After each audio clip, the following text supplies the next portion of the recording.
Hello, and welcome to Science with Mr. Morgan. In today's episode, we're going to talk about work and machines. Now, when I'm referring to work, I'm referencing the use of force to move an object, not necessarily work like someone's job. For work to be done, force must be applied in the same direction that the object moves. To calculate work, use the formula work equals force times distance. The greater the force, the greater the work. The greater the distance, the greater the work. And the SI unit for work can be labeled as a joule or the Newton meter. Now let's do some calculations for work. If the force and distance are known, the amount of work can be calculated by multiplying force times distance. If the amount of work and the force are known, the distance can be calculated by rearranging the formula to be distance equals work divided by force. If the amount of work and the distance are known, the force can be calculated by rearranging the formula to be force equals work divided by distance. Now, calculating work when force and distance are known is the first example we're going to look at. Let's say that force is 40 newtons and the distance is 8 meters. To figure out work, multiply the distance by the force. 40 newtons times 8 meters equals 320 joules or 320 newton meters. If we calculate distance when force and work are known, we can say that work is 12 joules, and the force is 3 newtons. To figure out the distance, divide the work by the force. 12 joules divided by 3 newtons is 4 meters. And finally, calculating force when work and mass are known. So let's say that the work is 10 joules and the distance is 10 meters. To figure out the force, we divide work by mass. 10 joules divided by 10 meters is 1 newton. That's enough calculations for now, though. We're going to move away from work. Let's look at power. Power is a measure of the amount of work that can be done in a given amount of time. And the SI unit for power is the watt. 1 watt is equal to 1 joule per second. You might have heard of something called horsepower, and horsepower is a unit that sometimes measures power, like with car engines. It is the amount of work 1 horse can do in 1 minute. 1 horsepower equals 746 watts of power. Once again, we're back to calculations. If the amount of work and the length of time are known, total power can be calculated by using the formula power equals work divided by time. If total power and the length of time are known, the amount of work can be calculated by rearranging the formula to be work equals power times time. And if the amount of work and total power are known, the length of time can be calculated by rearranging the formula to time equals work divided by power. So, calculating power when work and time are known, let's say that the work is 40 joules and the time is 8 seconds. To figure out the power, divide the work by the time. 40 joules divided by 8 seconds is 5 watts.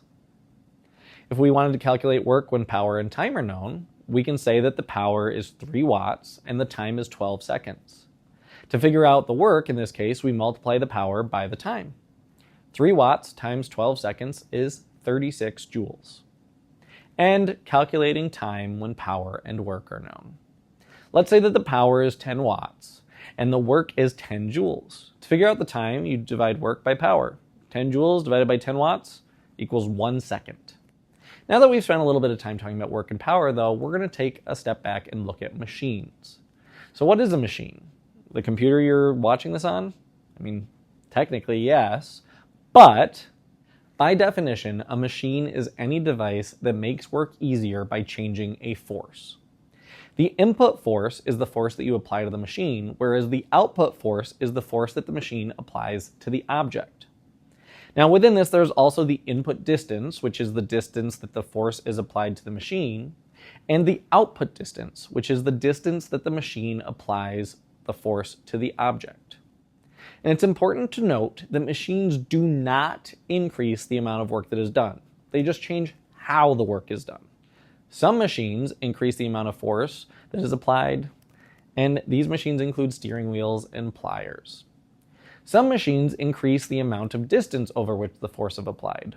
Rakes and hammers are examples of these. And some machines change the direction of the force applied. Hammers, specifically the claw end of the hammers that you use to pull out nails, and flagpole pulleys are examples of these types of machines. Now, there are two general categories of machine. You have simple machines and compound machines. Simple machines are, as the name suggests, simple. They are the basis of all other machines. Compound machines, on the other hand, are a combination of two or more machines put together to complete one task. And machines have things known as efficiency as well as mechanical advantage. So, kind of already touched on this, but a machine always does less work on an object than the user does on the machine, but the machine must overcome friction. Efficiency, by definition, is the percent of work put into a machine by the user, aka the input work, that becomes work done by the machine, aka the output work. It is a measure of how well a machine reduces friction. Efficiency, that is. Mechanical advantage, on the other hand, is how much a machine changes the input force. Mechanical advantage can be split into actual mechanical advantage and ideal mechanical advantage. Actual mechanical advantage reflects the increase or decrease in force achieved by the machine. Ideal mechanical advantage reflects the increase or decrease in force there would be without friction.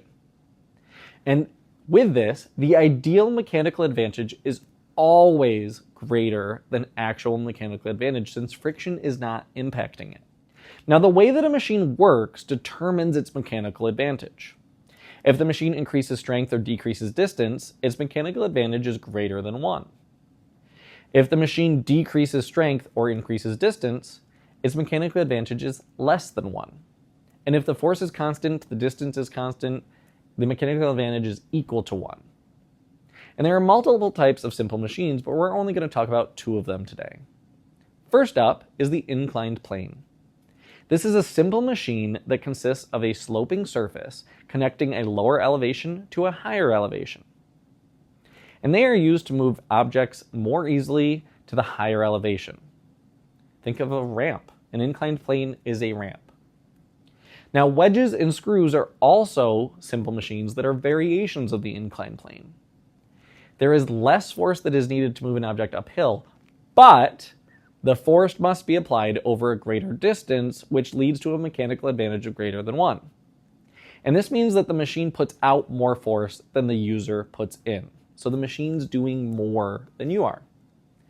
And the last thing we're going to talk about today is the wedge.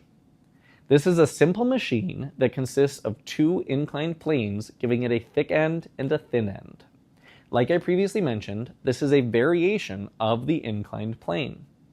It's used to cut or split apart objects, like an axe splitting firewood. A force gets applied to the thick end of the wedge, which then applies force to the object along the sloping sides. This force causes the split.